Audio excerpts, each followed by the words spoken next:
data ni dan insya-Allah kalau ada rezeki cikgu bulan 6 ni Nazir akan turun tengok mana rekod pelajar ni. Okay, so now kita terus sambung lah. Cikgu pun tak nak lah bercakap panjang sebab yang buat masalah ni form 4 lah, bukan awak. Awak sangat bagus lah, tak ada masalah setakat ni Dan kalau ada apa-apa masalah, tak boleh hantar tugasan, bunga tu, mesej lah cikgu. Lambat, cikgu tak kisah awak hantar lambat ke, 2-3 hari lagi ke. Asalkan mesej cikgu bagi tahu kenapa lambat. Tak ada masalah cikgu. Okey, dia dah merekod dah.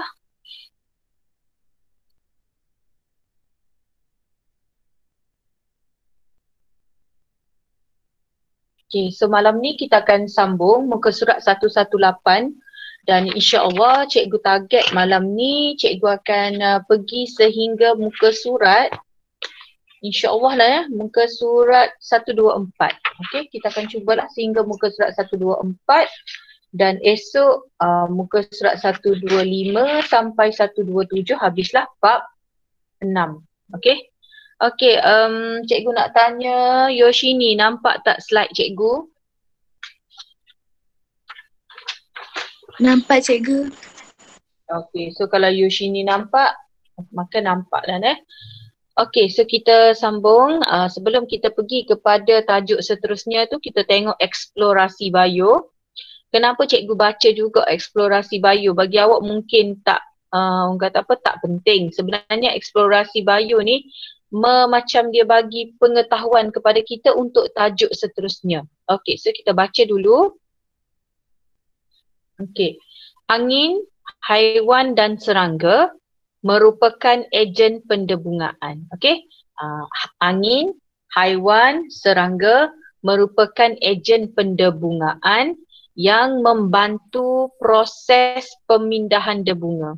Okey, jadi debunga adalah gamet jantan. Siapa yang nak pindahkan gamet jantan tu? Jadi dia tak ada, dia bukan macam kita. Kalau nak buat persenyawaan dia kena ada lelaki dan wanita kan. Okay, tetapi kalau tumbuhan ni siapa yang nak pindahkan debunga jantan kepada betina. Jadi dia mesti ada angin, mesti dibawa oleh haiwan, mesti dibawa oleh serangga. Contoh awak nampak tak? Rama-rama kan bila dia hisap madu, jadi terlekatlah dekat sayap dia, dekat dia punya antena dia apa semua tu dia akan terlekat. Dia punya terlekat butir-butir debunga tu. Jadi bila dia terbang ke atas bunga yang lain, maka dia membawa debunga tu jantan untuk bertemu dengan betina. Okay, jadi angin, haiwan dan serangga ni adalah ejen pendebungaan yang membantu memindahkan debunga. Debunga yang dipindahkan oleh angin bersaiz kecil, licin dan ringan. Okey, ditiup oleh angin. Contoh macam bunga daffodil kan. Awak selalu kalau tengok cerita kan, cerita kartun ke apa, dia suka tiup daffodil tu. So angin membawa bunga daffodil jatuh ke atas tanah, lalu dia akan bercambah lah dia ataupun jatuh atas bunga lain.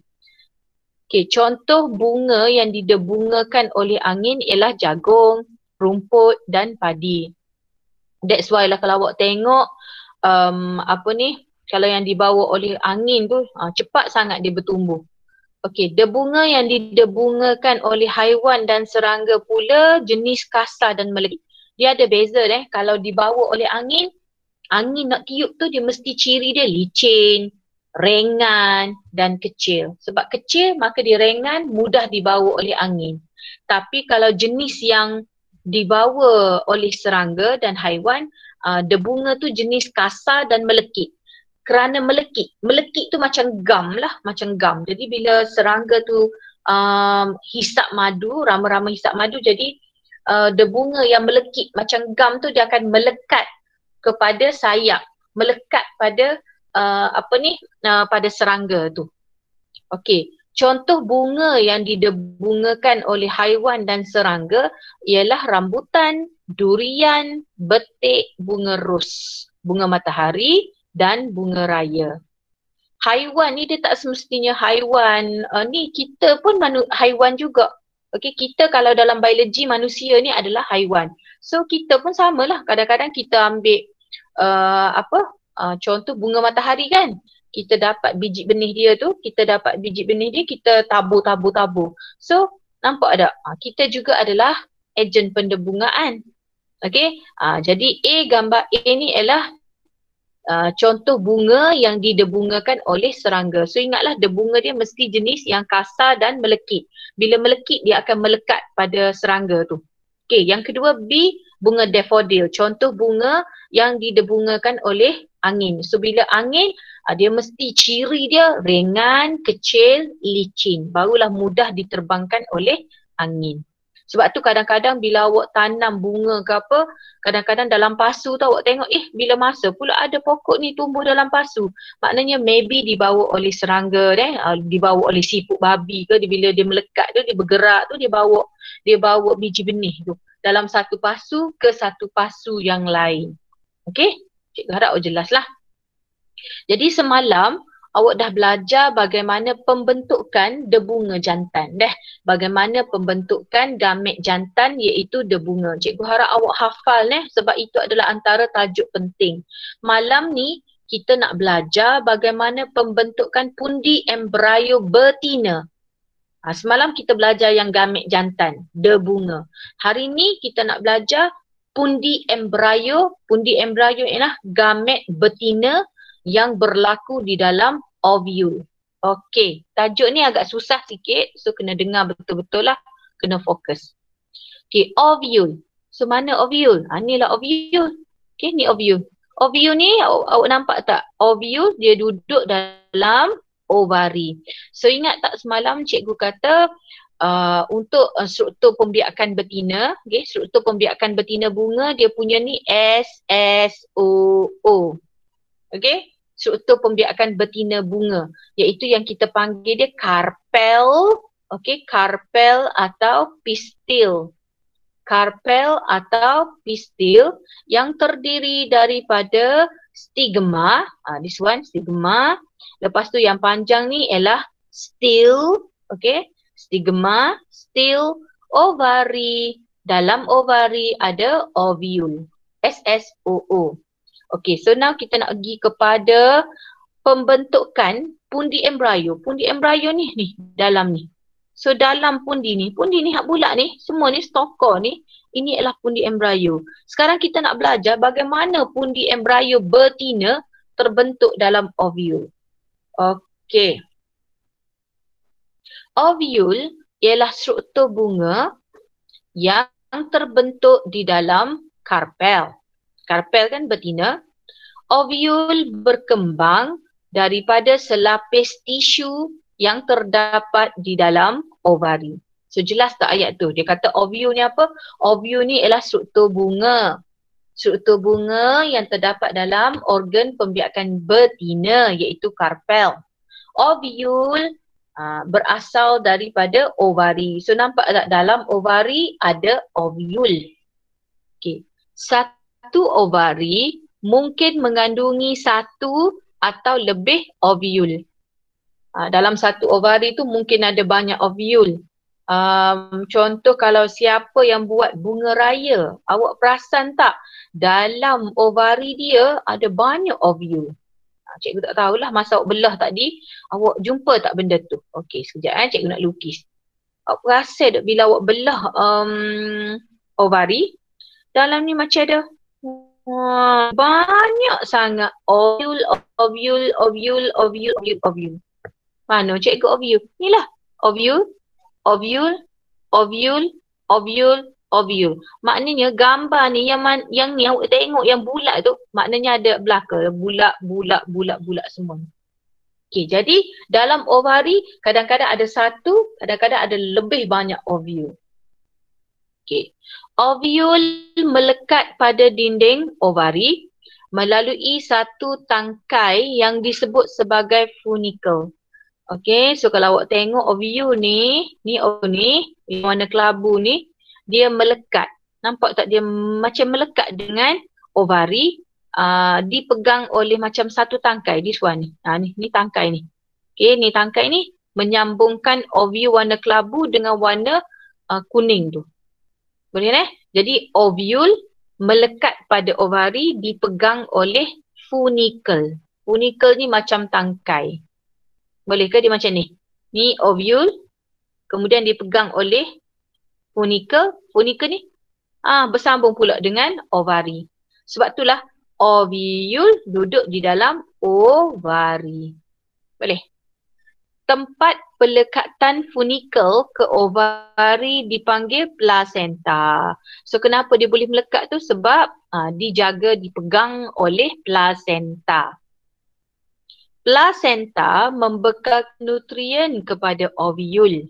Okay, placenta membekalkan makanan kepada ovule melalui funicle. Maknanya makanan akan melalui placenta ni, okay, dan lalu melalui funicle dan beri makanan kepada ovule.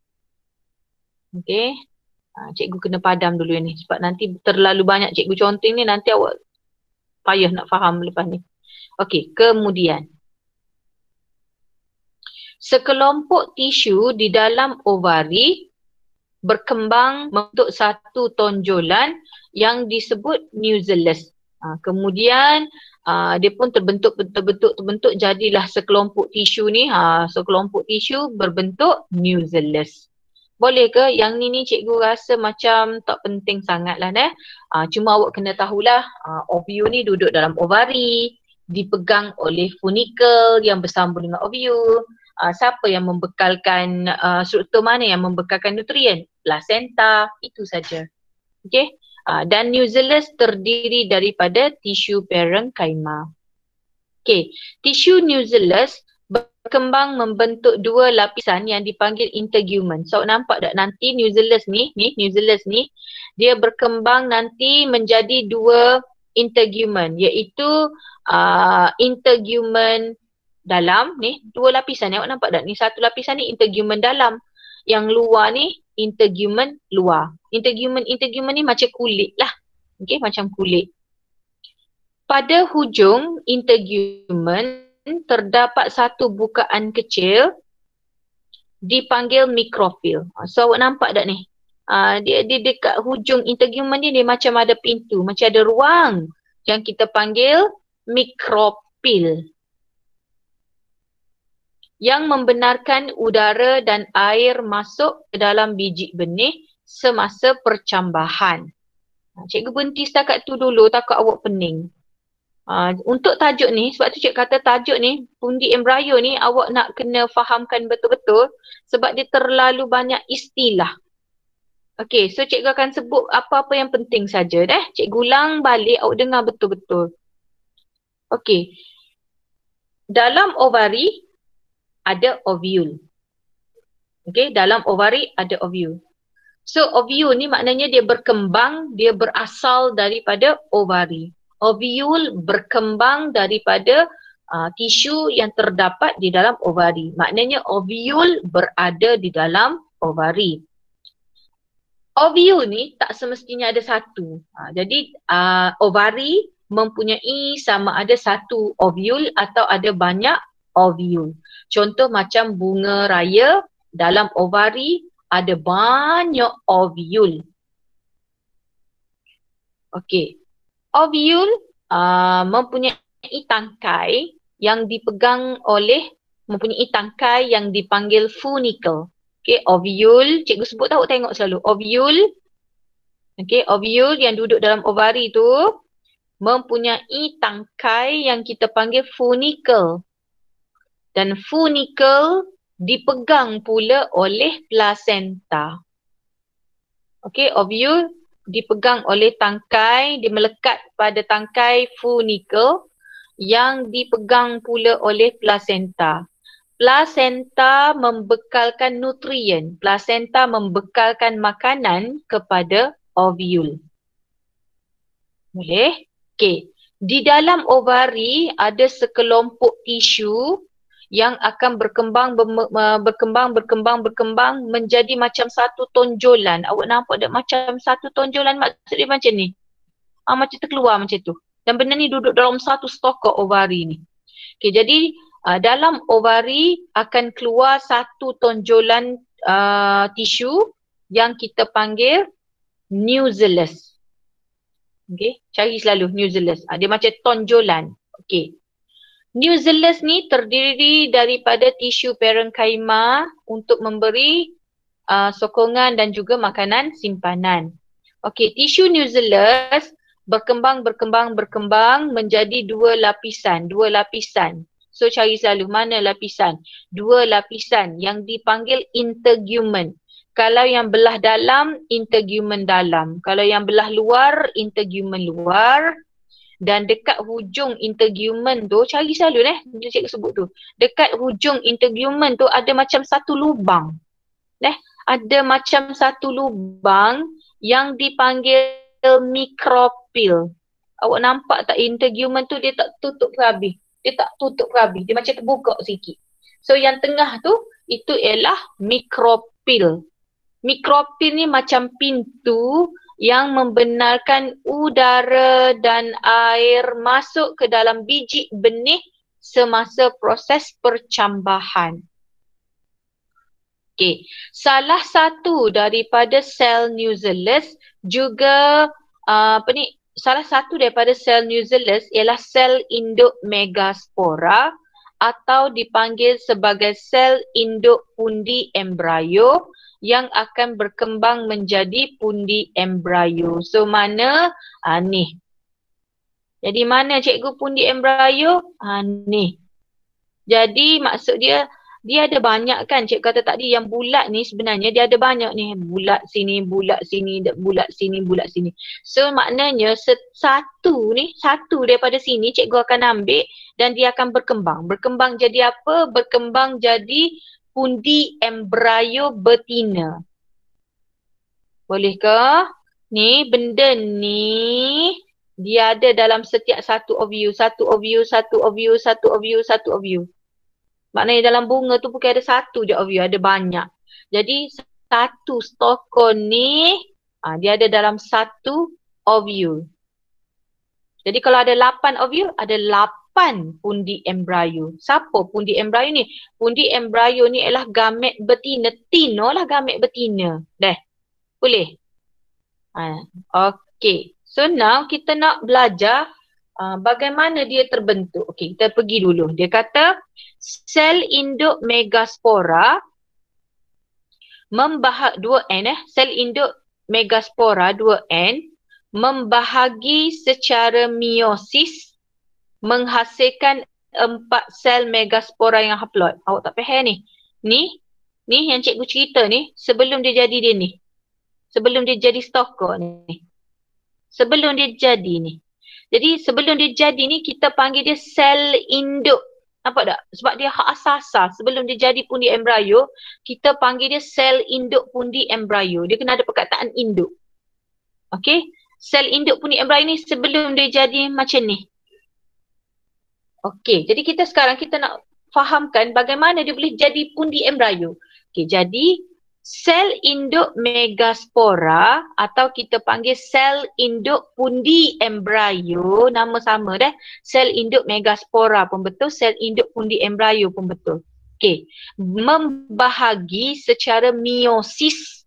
So bila cikgu sebut meiosis, maka maknanya dia buat meiosis 1 dan meiosis 2. Bila disebut meiosis, maknanya dia buat meiosis peringkat 1 dan meiosis peringkat 2. Lalu terhasillah 4 sel. 4 sel megaspora yang haploid. Boleh ke? Cikgu ulang sekali lagi deh.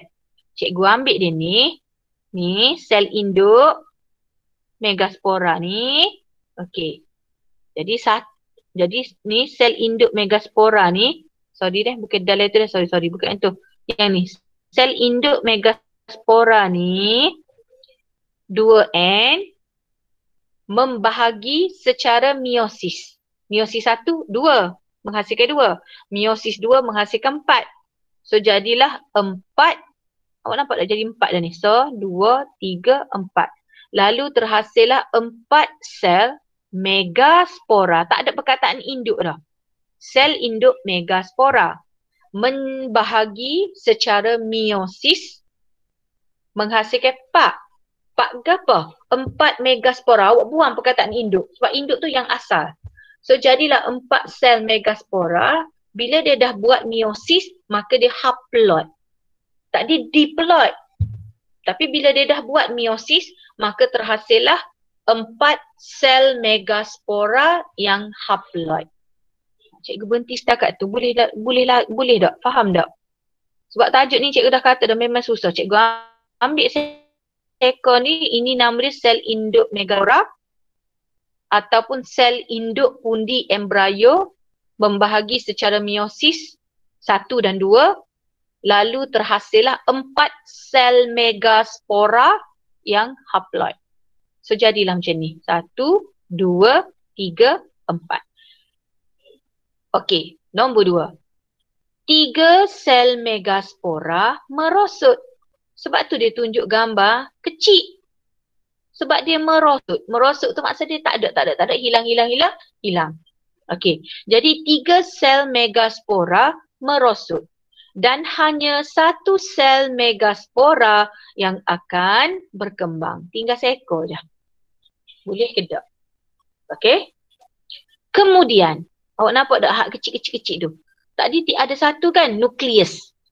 Nukleus 1 dalam sel megaspora yang berkembang akan bermitosis sebanyak 3 kali. Okey, cikgu lukis Sekarang tinggal dia ni seekor je. Ni tinggal second ni je. Tinggal 1 ni je. Okey. Yang lain 3 dah merosot. Ni nukleus. Okey. Nukleus dalam ni melakukan mitosis 3 kali. Mitosis 3 kali ni, mitosis menghasilkan 2 sel anak ke? Dan dia buat proses tu 3 kali ke? So 2 kuasa 3. Maka bila dia buat 2 kuasa 3, 2 kali 2 kali 2. 2 kali 2, 4. 4 kali 2, 8. Maka terhasillah 8 nukleus. Bukan sel tu hak membahagi. Cikgu kata nukleus dalam ni. Bulat hitam ni, nukleus tu membahagi secara mitosis sebanyak 3 kali. 2 kuasa 3. So, maka terhasillah 8 sel. Nampak tak? So, 2, 3, 4, 5, 6, 7, 8. Jadilah 8 nukleus. 1 megaspora tetapi ada 8 nukleus. Okey. 3 nukleus akan bergerak ke satu hujung pundi embrio membentuk 3 sel antipodal. Okey, jadi kalau awak tengok ni dia tak tersusun elok lagi nukleus dia. Jadi 3 daripada ni akan duduk ujung ni. Nama dia sel antipodal. Dia akan jadi macam ni. Daripada 8 tu, 3 tu duduk di atas. Jadilah 3 sel antipodal. Okey. 3 lagi. Okey, 3 lagi dia akan berkumpul dekat sini, dekat bawah. Okey, dan hak hujung 2 ekor ni dipanggil sebagai sel sinergik. Sel sinergik. Lepas tu yang tengah ni cikgu. Yang tengah ni dipanggil sebagai sel telur. Bila sebut sel telur, inilah gamet betina bunga. Punya sel telur ni macam kita lah sel telur, ovum tu dah. So dia, maknanya dia tak adalah gamet betina. Dan yang tengah 2 ekor itu ialah nukleus kutub. Maka bila dah jadi bentuk macam ni, kita panggil pundi embrio yang sudah matang. Kalau dah jadi gambar macam ni, buku awak tu, itu sudah dipanggil pundi embrio betina yang matang. Dia tunggu jantan masuk. Okey, jelas ke tak dulu? Cikgu stop sini dulu nak tanya. Ada apa-apa nak tanya tak?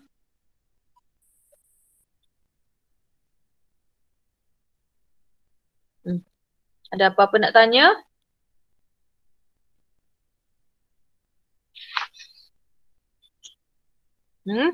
Dia memang jadi lapar tapi bila dah 8 tu kalau bentuk macam ni maknanya dia belum matang lagi.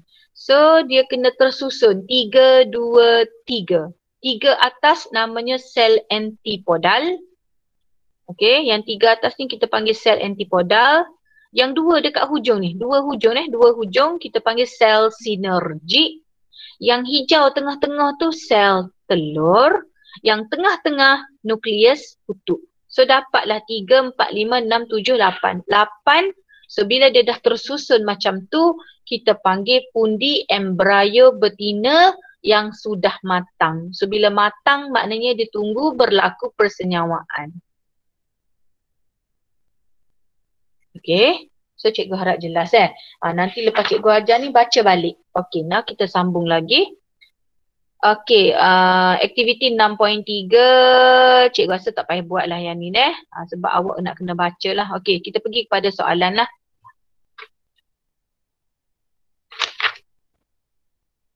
Okay, soalan. Namakan sel yang akan membeza untuk membentuk debunga dalam enter dan pundi embrio dalam ovari.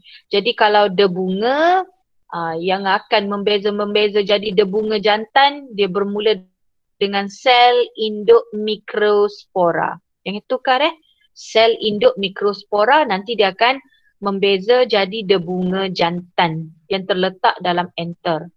Kalau betina, kita panggil sel induk megaspora. Sel induk megaspora yang akan berkembang nanti jadi pundi embrio dalam ovari. So jangan tukar. Kalau jantan mikrospora, kalau betina megaspora. Okey, nombor 2. Dalam pembentukan debunga, nukleus dalam debunga akan membahagi secara mitosis dan menghasilkan 2 nukleus. Wajarkan. Okey. Kedua-dua nukleus yang dihasilkan oleh nukleus tiup dan nukleus penjana. Awak ingat tak semalam nukleus tu nukleus hitam dalam debunga. Nanti dia akan membahagi menjadi 2 nukleus kan semalam. Debunga yang matang. Cikgu kata debunga ni hak jatat Debunga bila dia sudah matang dia akan bentuk macam ni. Dia akan jadi ada 1, ada 2 nukleus. Ada 2 nukleus. Yang satu ni kita panggil dia nukleus tiup. Yang besar ni nukleus penjana. Macam mana nak beza 2 nukleus tu cikgu? Kalau yang kecil tu nukleus tiup, yang besar tu nukleus penjana. Bila dia dah ada rupa macam ni, maknanya debunga jantan tu sudah matang. Okey, debunga jantan tu sudah matang. Okey, nukleus tiup akan membentuk tiup debunga, manakala nukleus penjana akan bermis di dalam tiup debunga menjadi 2 gamet jantan. Kita akan belajar yang ni selepas ini. Apa dia kena ada 2 ni cikgu nukleus dalam debunga jantan? Sebab nanti masing-masing ni akan ada tugas. Tugas dia apa? Kalau nukleus tiup, dia akan keluar membentuk tiup debunga. Manakala nukleus penjana ni akan buat mitosis lalu terhasillah 2 gamet jantan. Itu maknanya dia dah ada 2 jantan dah. Okey, soalan 3. Apakah kepentingan proses meiosis dalam pembentukan debunga dan sel pundi embrio? Jadi proses meiosis kan dia kena buat 2 tadi ke? Proses meiosis 1 dan proses meiosis 2. So tujuan dia untuk menghasilkan untuk menghasilkan gamet yang haploid. Tujuan dia tak ada benda lain. Kalau meiosis mesti jadi haploid, half-half, separuh. Setelah lengkap pembentukan pundi embrio, setelah proses pembentukan pundi embrio lengkap, maknanya dah matang, sel ini mengandungi 8 nukleus. Namakan nukleus-nukleus tersebut. So daripada 8 tu 3 sel antipodal, 2 nukleus kutub, 1 sel telur dekat tengah-tengah dan 2 sel sinergik. Kalau dah ada macam ni, maknanya pundi embrio betina sudah matang, dia sedang menunggu gamet jantan. Okey, jelas Okey, now kita nak pergi proses pendebungaan dan persenyawaan. Okey, proses pemindahan debunga dari enter ke stigma dinamakan pendebungaan. Jadi proses butir jantan, okey, contoh ni proses butir jantan ni, debunga jatuh atas stigma betina, kita panggil proses pendebungaan. Nampak tak dalam gambar ni lebah. Lebah bila dia hisap madu, dia akan pindahkan butir debunga jantan jatuh atas stigma. So proses tu dipanggil pendebungaan. Proses ini dibantu oleh ejen pendebungaan. Tak kisahlah apa-apa, serangga, mamalia, burung, air dan angin. Apa-apa saja boleh jadi ejen pendebungaan. Iaitu apa-apa saja boleh pindahkan debunga jantan tu ke atas stigma betina. Kadang-kadang manusia pun boleh. Kadang-kadang kan kita ambil berus, kita pindahkan debunga jantan tu pergi dekat stigma betina. Kehadiran debunga di stigma akan mencetuskan proses persenyawaan. Bila debunga tu dah jatuh atas stigma betina, nanti akan berlakulah proses persenyawaan. Okay, so now kita nak belajar bagaimana debunga tu jatuh atas stigma dan bagaimana proses persenyawaan berlaku. Okay. Sekejap Okay. Nombor 1. Dinding enter pada debunga yang matang akan mengering, mengecut dan merekah. Nampak ni? Dinding enter akan kering, mengecut dan pecah-pecah-pecah merekah. Lalu membebaskan debunga yang terletak di dalam pundi debunga. Jadi dia kena enter ni dulu. Merekah, pecah, terbuka, maka terkeluarlah debunga-debunga. Dan debunga tu dibebaskan daripada pundi debunga. Okay, nombor 2. Debunga yang dibebaskan mungkin dibawa oleh angin, mungkin dibawa oleh serangga, lalu jatuh atas stigma pada bunga yang sama atau bunga berlainan. Dibawa oleh ejen pendebungaan. Fahamkah? Dibawa oleh angin jatuh atas stigma ni. Dan tak kisahlah dibawa oleh angin ke, dibawa oleh serangga ke. Okey? Nombor 3. Debunga yang telah dipindahkan ke atas stigma akan mengalami percambahan. Bila dia dah jatuh, nampak tak? Ni jatuh ni, debunga ni bila dia dah jatuh atas stigma, dia dah jatuh atas stigma ni, nampak dia macam keluar benda ni. Maknanya dia sudah bercambah. Debunga jantan yang sudah jatuh atas stigma, dia pun bercambah. Bercambah ke apa cikgu? Ni dia macam keluar benda ni. Dia macam keluar benda ni. Okey, dia bercambah, lalu keluarlah tiup debunga. Sebab dia tu debunga, maka keluarlah tiup debunga. Okey, tiup debunga ni akan memanjang dan tumbuh ke arah oviul melalui stil. Maksud dia akan panjang ni. Panjang. Dia bergerak di dalam stil Dia bergerak dalam stil, dia memanjang. Dia akan cari oviul sampai dia jumpa mikropil. Faham ke? Dia akan memanjang. Dia cari oviul sampai dia jumpa, cikgu kata pintu kecil tadi. Nama dia mikropil. Okey. Nukleus penjana akan bergerak di sepanjang tiup debunga ke arah oviul. So ingat tak tadi? Dalam debunga jantan kan ada 2 nukleus. Satu nukleus penjana yang besar dan satu nukleus tiup. Ingat tak tadi soalan kita baca? Dia tanya apa fungsi nukleus penjana dan nukleus tiup? Nukleus tiup fungsi dia untuk membentuk tiup debunga. Sebab tu nama dia nukleus tiup.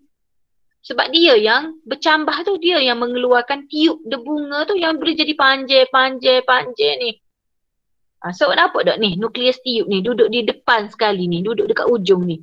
Sebab dialah yang membentuk, yang menghasilkan tiup debunga tu.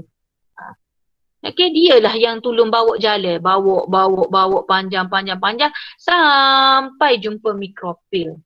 Okey, lepas tu cikgu nukleus penjana. Okey, nukleus penjana pula. Okey, dia kata tadi nanti akan buat mitosis ke? Nanti akan buat mitosis. Masa dia tengah turun tu nanti cikgu baca dulu dah. Okey, dia kata nukleus penjana akan bergerak di sepanjang tiub debunga ke arah ovul. Dan pada masa sama, nukleus penjana nanti masa dia turun tu nanti akan membahagi secara mitosis lalu menjadi 2 gamet jantan. Maknanya tak ada adalah nukleus penjana. Nukleus penjana tu dah buat mitosis lalu terhasillah 2 gamet jantan. Jadi awak nampak tak 2 gamet jantan ni sedang mengikut nukleus tiub bergerak sampai jumpa ovul. Tak ada dah nukleus penjana sebab dia dah buat mitosis dah. Lalu terhasillah 2 gamet jantan. Ada 2 jantan awak. Dah ada 2 nah jantan ni. Bergerak mengikut follow nukleus tiub sampai dia jumpa ovul. Okey, nombor 5.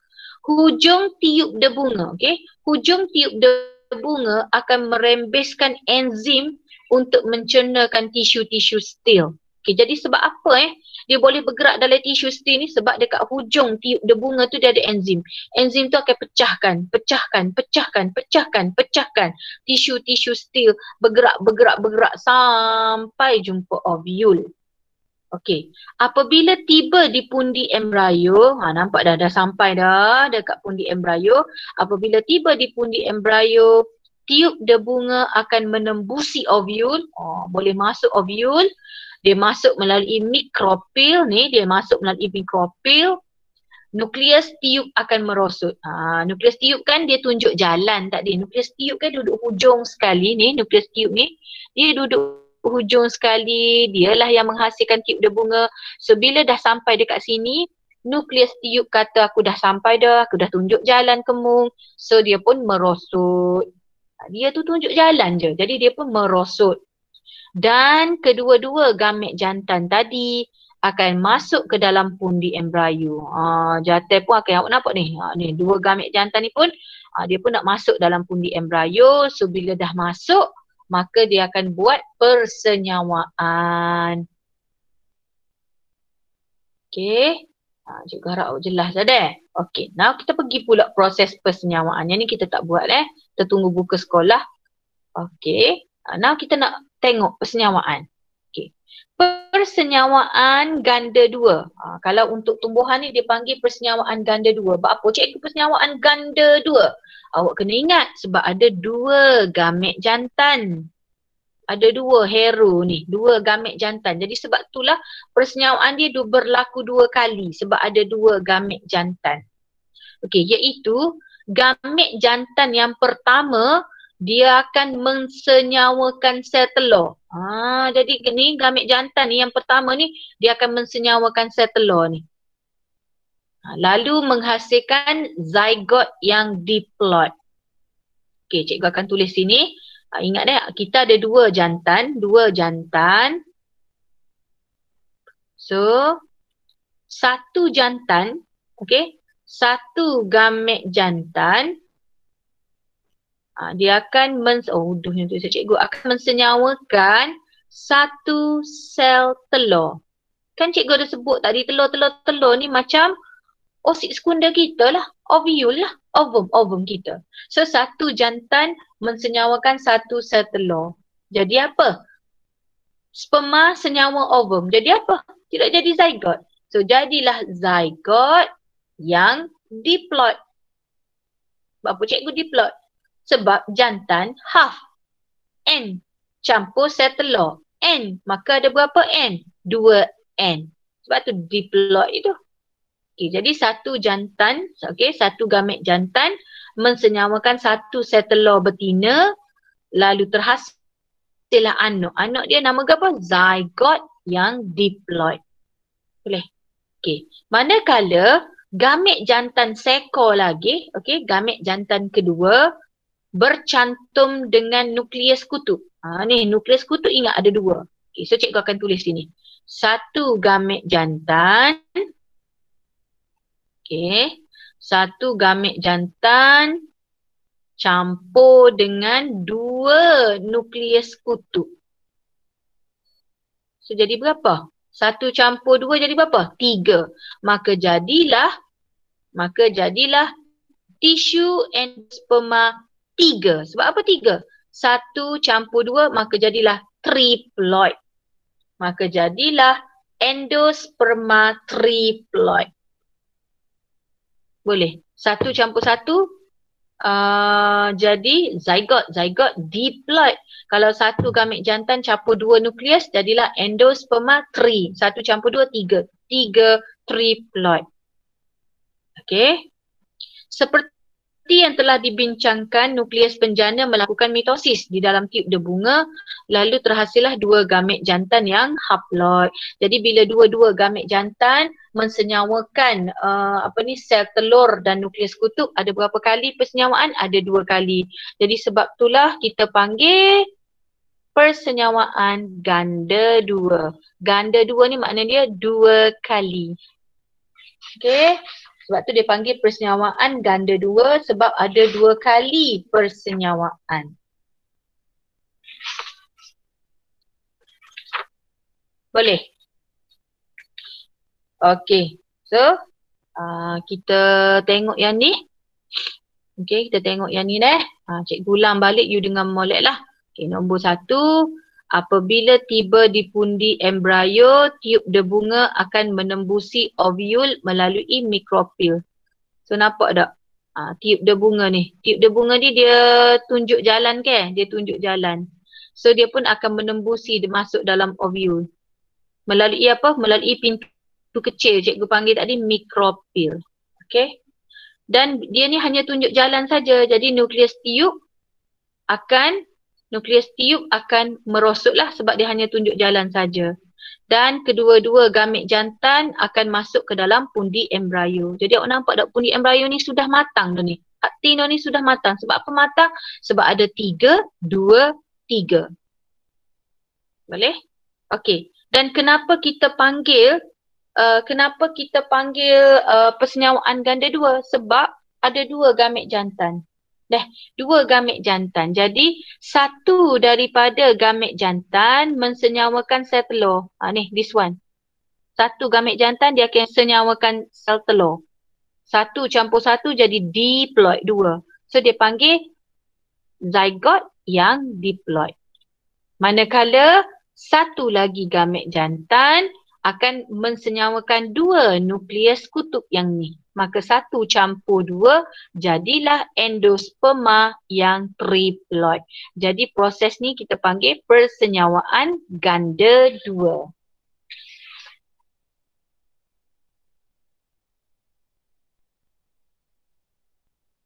Okey. Boleh Okey, kita pergi yang ni sikit lagi. Lepas tu kita habislah. Okey, kita pergi kepada kepentingan. Sekejap Dia tengah ada masalah pula dah. Okay, sekejap Cikgu punya PowerPoint stop pula dah. Okay, so cikgu baca awak dengar kepentingan persenyawaan ganda 2. Kenapa mesti ada persenyawaan ganda 2 cikgu? Okay, yang pertama kita baca muka surat 1, 2, 4. Persenyawaan satu gamet jantan. Sekejap ada masalah sikit ni. Cikgu punya PowerPoint ni tak nak ni. Awak masih lagi dengar suara cikgu tak? Dengar cikgu. Dengar cikgu. Nampak tak gapa-gapa di slide cikgu? Tak cikgu. Nampak ke belum ni? Nampak muka cikgu? Tak ada slide cikgu. Tak ada slide tapi nampak muka cikgu. Okey, tak apa cikgu baca, kita tengok muka surat 1, 2, 4. Kenapa mesti ada persenyawaan ganda 2 Okey, yang pertama, persenyawaan satu gamet jantan dengan satu sel telur. Ingat satu sel telur tu macam ovum kita lah. Okey, persenyawaan satu gamet jantan dengan satu sel telur menghasilkan zygote. Jadi bila dia mensenyawakan sel telur jadi zygote, maka maklumat genetik dari jantan dan betina diturunkan dari satu generasi ke generasi berikutnya. Maksudnya kalau nanti dia akan jadi, kalau katakan pokok tu jenis pokok mangga, maka nanti akan keluarlah buah mangga, buah mangga, buah mangga. Maknanya itulah genetik dia. B. Memulihkan keadaan haploid dalam gamet dengan pembentukan zygote yang diploid. Maksud dia B ni, jantan haploid. Mensenyawakan sel telur haploid. So haploid campur haploid jadilah diploid. Okay, jadilah diploid. Boleh nak? Ayat B tu payah nak faham sebab dia kata memulihkan keadaan haploid dalam gamet dengan pembentukan zygote yang diploid. Maknanya haploid jantan campur dengan haploid betina jadilah zygote. Zygote yang diploid. Nombor 2, percantuman satu lagi gamet jantan dengan 2 nukleus kutub menghasilkan tisu endosperma. Tadi jadi zygote kan? Sekarang 1 campur 2 nukleus kutub, 1 campur 2 jadi 3. 3 triploid. Maka jadilah tisu endosperma yang triploid. Okay. A. Tisu ini digunakan untuk perkembangan embrio bagi kemandirian spesies tumbuhan. Maksud gini cikgu, nak ni dah nak suruh jelas sebab ayat buku teks ni payah. Bila dia dah senyawa bila dah berlaku persenyawaan ganda 2, nanti dia akan jadi biji benih. Bila dia dah bersenyawa, jadi persenyawaan ganda 2 ni, nanti dia akan jadi biji benih. Okey. Jadi endosperma tu dia akan jadi tisu dalam biji benih yang akan memberi nutrien, yang akan memberi makanan kepada biji benih. Awak jangan risau sebab nanti benda ni kita akan belajar di muka surat 125. Okey. Dalam tumbuhan eudikot seperti kekacang, mangga dan sawi, endosperma digunakan sepenuhnya oleh embrio untuk berkembang sebelum biji benih menjadi matang. Maknanya endosperma tu, cikgu kata tadi ke persenyawaan ganda 2 akan jadi biji benih. Jadi endosperma tu dia akan beri makanan kepada embrio sebelum dia jadi biji benih yang matang. C. Dalam kebanyakan tumbuhan monokot seperti kelapa, gandum, barley dan jagung, hanya sebahagian endosperma digunakan untuk perkembangan embrio. Sebahagian daripadanya tersimpan di dalam kotiliden untuk digunakan semasa percambahan biji benih. Tisu endosperma membolehkan embrio bertahan untuk jangka masa yang panjang dalam biji benih apabila keadaan tidak sesuai untuk percambahan berlaku. Gini untuk kepentingan persenyawaan ganda 2 ni, cikgu akan sentuh esok muka surat 125. Sebab kalau cikgu terangkan malam ni, kena terangkan 9.4 pula. Okay, jadi awak jangan risau, muka surat 124 ni, cikgu akan jelaskan, kaitkan esok. Barulah awak faham. Okay, ada nak tanya apa-apa tak setakat ni?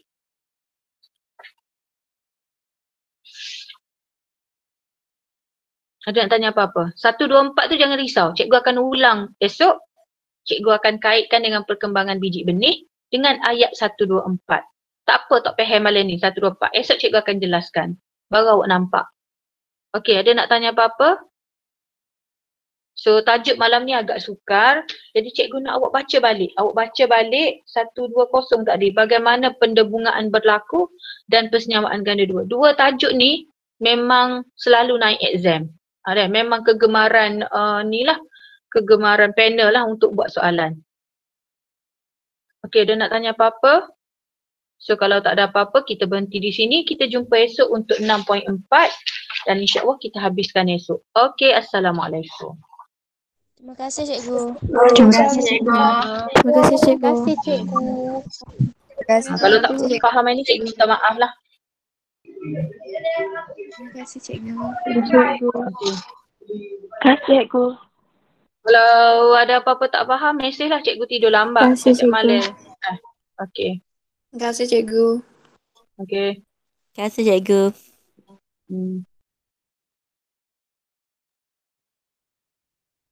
Okey, you boleh keluar.